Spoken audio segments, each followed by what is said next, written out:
Kanan Pak Kapolda. Kanan Pak Kapolda.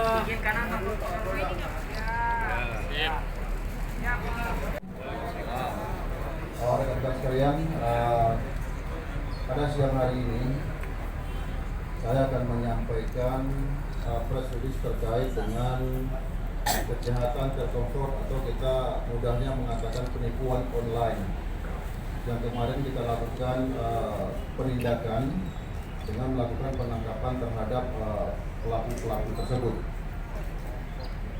Kita melakukan ini yang pertama karena kita lebih kurang 2 minggu yang lalu mendapatkan informasi dari teman-teman kepolisian China, juga informasi dari kedutaan besar China bahwa di Indonesia itu ada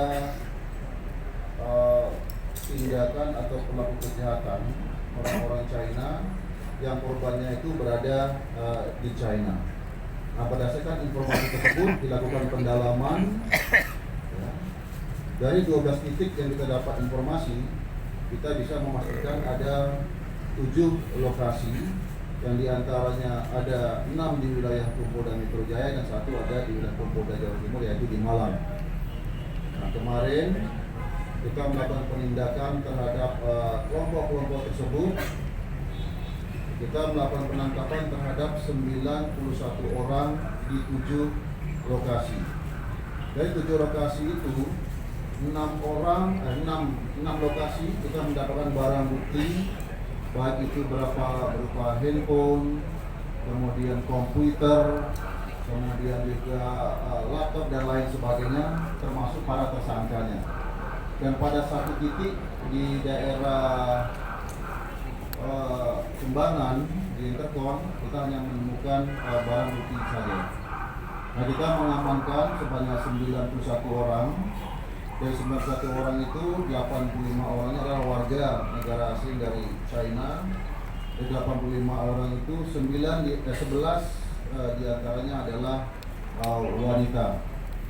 Nah, kemudian jadi pelaku semuanya sudah berapa lama kejahatan yang dilakukan, terus rata-rata mereka meminta uangnya berapa ke tiap korban.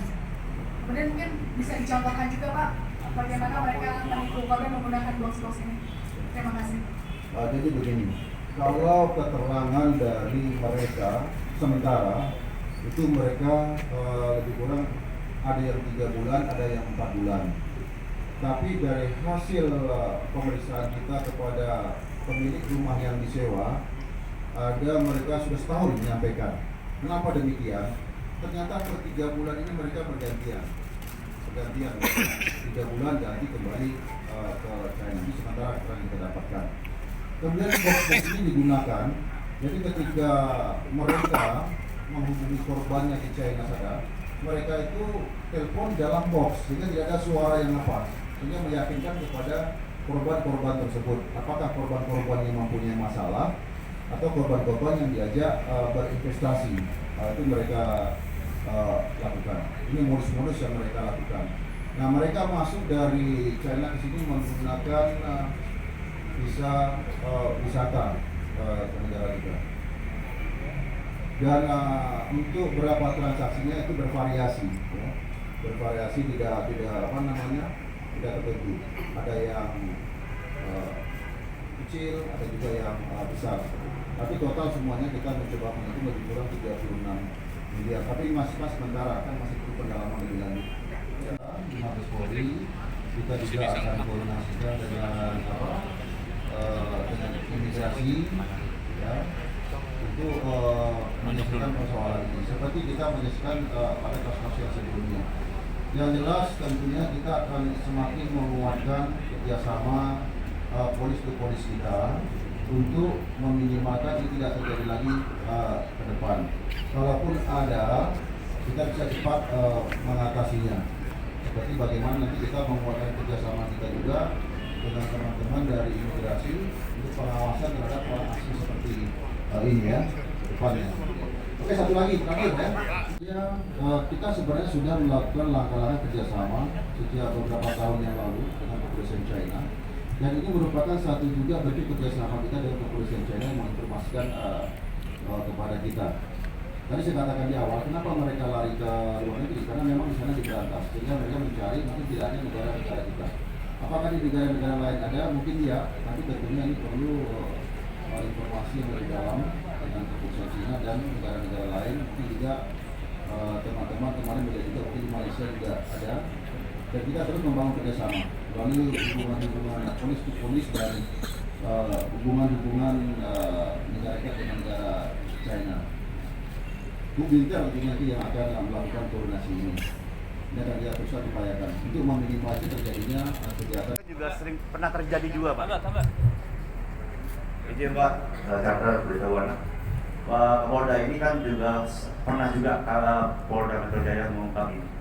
Terutama waktu itu saya ingat banget di Pluit, di Kemang, dan ada lagi juga dari Bali. Nah ini kok bisa terulang kembali Pak?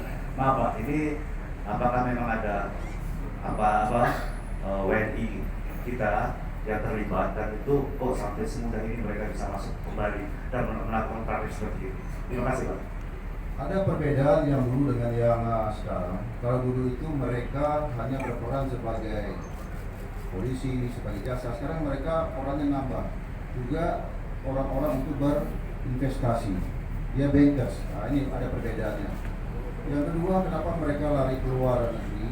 Memang di China sana ini sudah diberangus sehingga mereka tidak bisa melakukan di sana dan mencari tempat-tempat lain yang mungkin tidak hanya di tempat kita. Nah kaitannya dengan warga negara kita yang sekarang juga ikut dengan mereka, itu ada 6 orang ya. Mereka ini tidak terlibat secara langsung. Mereka ini tugasnya membantu mereka membawa jalan-jalan, bepergian, kemudian membantu juga kalau mereka keperluan untuk makan, dan membantu juga ketika perlu untuk membersihkan rumah-rumah. Itu yang keterlibatan warga negara kita. Tidak ada langsung keterlibatan mereka dengan kelompok ini dengan yang di China. Itu ya. Oke, berarti lagi ya.